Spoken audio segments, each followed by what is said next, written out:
Selamat pagi dari Australia, Melbourne yang cerah. Segini biaya untuk berangkat ke Australia.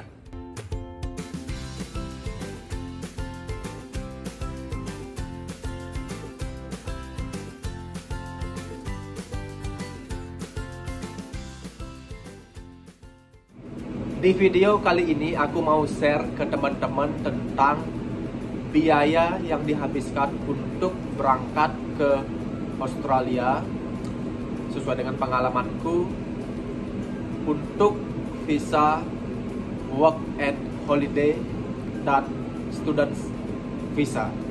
Nah, kita mulai dulu dari yang pertama, WHV atau work and holiday visa tanpa agent. Jadi ini nanti ada dua, by agent dan tanpa agent. Tanpa agent dulu, aku udah bawa catatannya biar nggak lupa, biar infonya pas gitu. Tapi ini berdasarkan ingatanku ya, ini aku baru tulis tadi.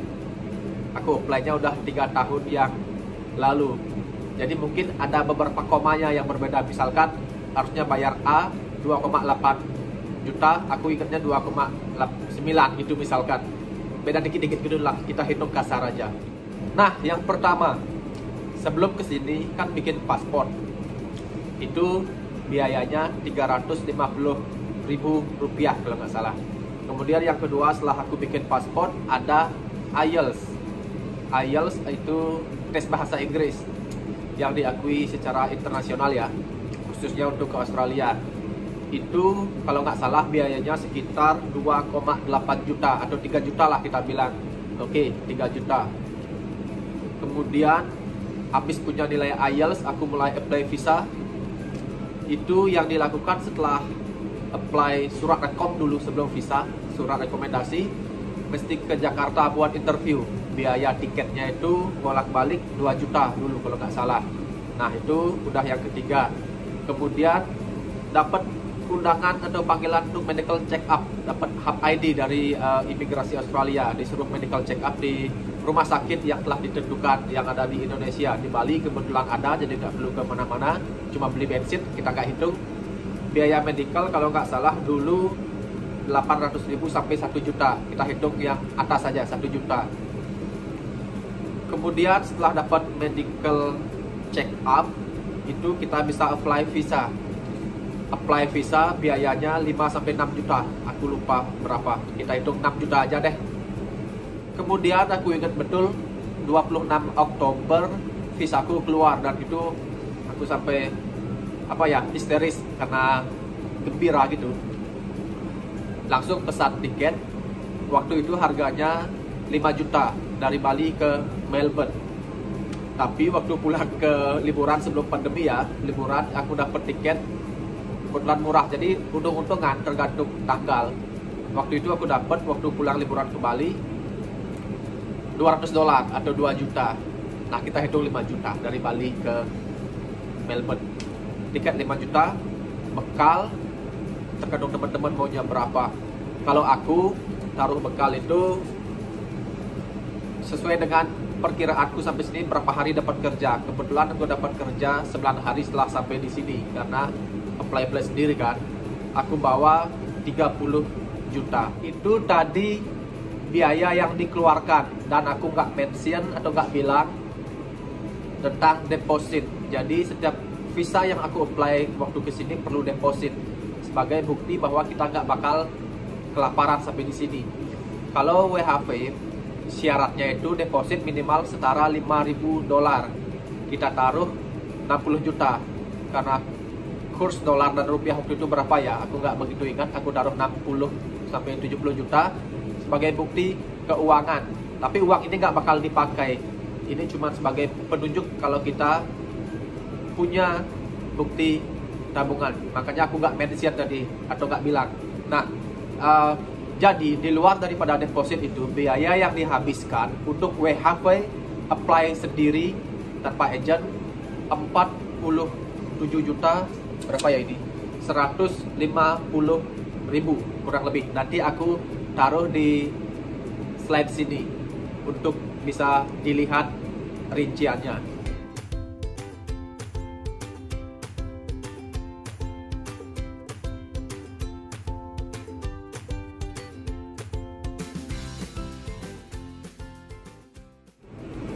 Kemudian yang kedua, apply WHV dengan agent. Kurang lebih biayanya sama, cuman dikurangi biaya tiket dan biaya visa. Nanti di-include di harga service agent tersebut. Jadi 47 juta yang tadi itu dikurangi tiket dan juga dikurangi biaya visa menjadi 36 juta termasuk bekal kita, plus 85 juta biaya service daripada agent.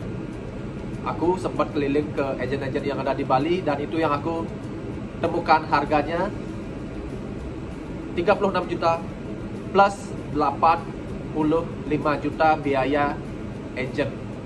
Worth it nggak sih? Ya, tergantung. Karena kalau by agent kita ya santai, nggak perlu ngapa-ngapain, tinggal terima beres dan bayar. Kemudian kalau sendiri ya ribet, perlu rebutan kuota, masuk ke internet, login buat dapat undangan ke Jakarta, seperti itu. Nah, itu biaya tambahan untuk pakai agent. Jadinya kalau dijumlahkan, aku nggak bagus matematika, 121.150.000, bilanglah 122 juta untuk biaya ke Australia dengan agent, yaitu visa work and holiday. Kemudian yang ketiga, biaya visa student. Ini untuk yang diploma, karena partnerku waktu kesini dia apply diploma dulu, baru setelah tamat lanjut ke bachelor atau S1. Jadi waktu apply di Indonesia, dia apply-nya visa diploma. Rincian biayanya mirip, yang dihabiskan juga mirip. Yang pertama ada IELTS sama medical check up, tiket, visa, paspor, dan lain-lain, plus biaya fee atau SPP term pertama atau 3 bulan pertama. Di sini sistemnya triwulan gitu, bayarnya per 3 bulan untuk SPP. Jadi yang dibayar sebelum ke Australia waktu kita masih di Indonesia adalah triwulan yang pertama, perlu dibayar in advance atau sebelum kita ke sini. Nanti aku juga bikin listnya apa-apa aja yang perlu dibayar untuk visa student. Aku jabarin secara singkat dulu. Term pertama 34 juta, itu biaya SPP selama 3 bulan yang bakalan terus kita bayar sampai tamat. Kemudian paspor 350.000 rupiah, IELTS 2,8 juta, medical check up 1 juta, tiket 5 juta, visa 6,5 juta. Karena ini durasinya lebih panjang, jadi harga visanya sedikit berbeda dengan punyaku yang WHV. Kemudian bekal tergantung dari teman-teman sendiri. Kalau merasa bakalan cepat dapat kerja sampai di sini, nggak perlu bekal yang banyak, karena 3 bulan ke depan setelah sampai sini kan mesti bayar SPP lagi kan. Nah, boleh bawa seenggaknya 50 juta lah bekal buat kita sendiri dari rumah, just in case nyari kerjaan nanti susah.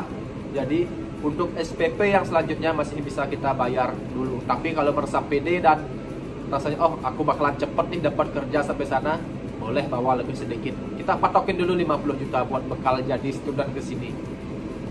Jadi in total yang student tanpa bekal habisnya sekitar 49 juta rupiah, plus bekal 50 juta, jadi sekitar 99 juta rupiah. Itu yang dihabiskan untuk jadi atau mencari student visa.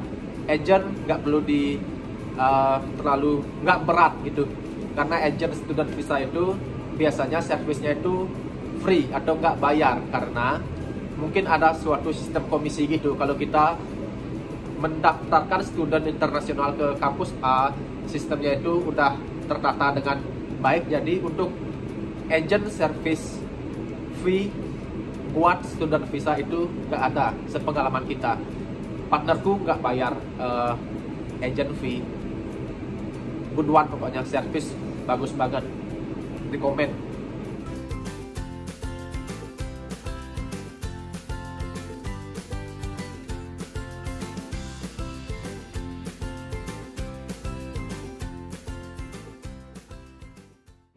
Oh ya, tadi lupa mention juga kalau apply student visa juga perlu deposit atau bukti keuangan bahwa kita nggak bakal kelaparan sampai sini, kita bakal bisa bayar SPP-nya dan seterusnya dan seterusnya.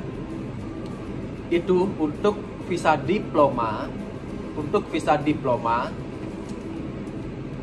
deposit yang dibutuhkan atau diinginkan adalah biaya hidup selama 2 tahun, karena diploma itu 2 tahun, dan biaya SPP selama 2 tahun.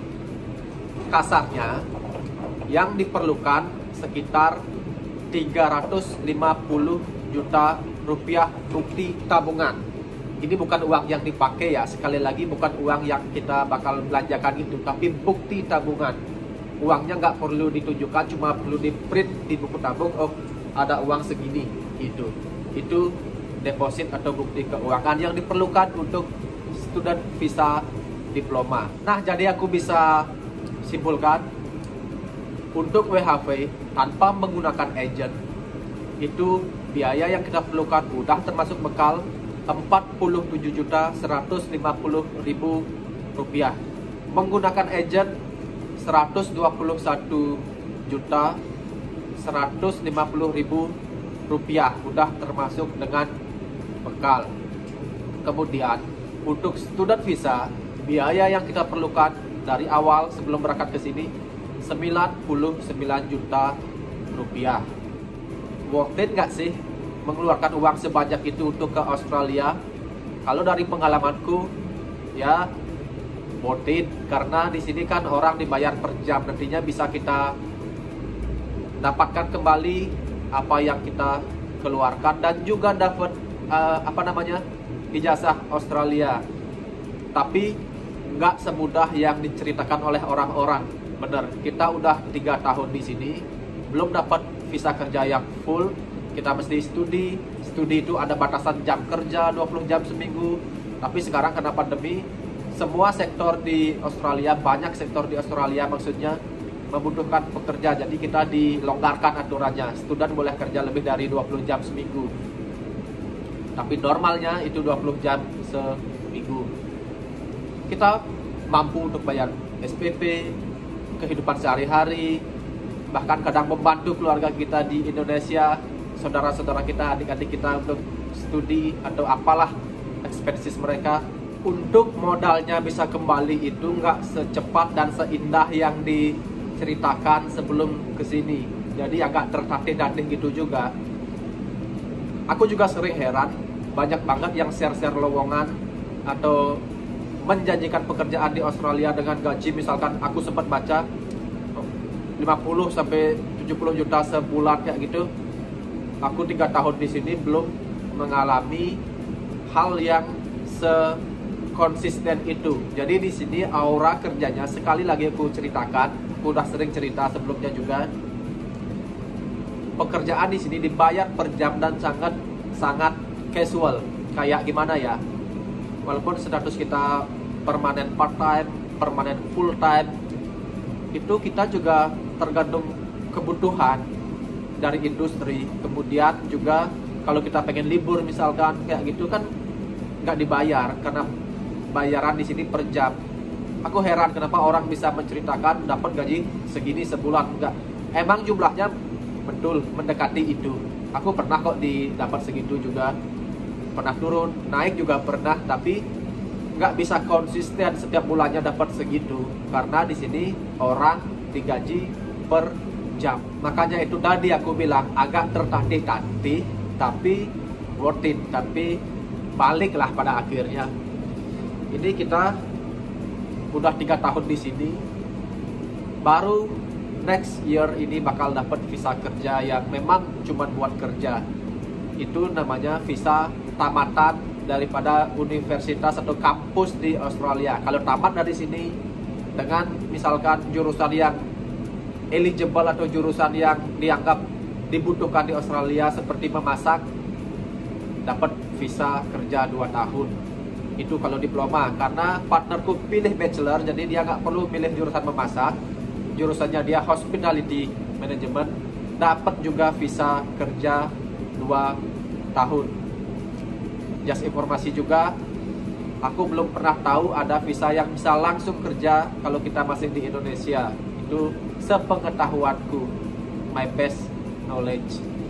Tapi dia bakalan balik kok, tenang aja.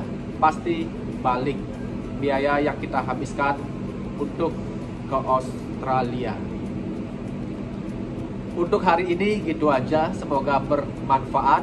Kalau teman-teman masih ada pertanyaan, silakan di inbox di IG. Itu media yang paling aku suka. Jangan nanya WhatsApp, karena kenapa? Aku jelaskan di sini aja deh. WhatsApp nomor di sini tuh connect ke akun bank kita. Jadi di sini orang bayar sesuatu kan bisa tap and go, tinggal touch HP kita atau jam kita bayar. Jadi nomornya itu connect ke nomor WhatsApp kita. Makanya aku nggak suka share nomor WhatsAppku. Silakan di IG atau inbox di Facebook juga boleh, atau komen di sini kalau ada pertanyaan dan juga kalau ada request video. Itu aja, sampai jumpa di Melbourne.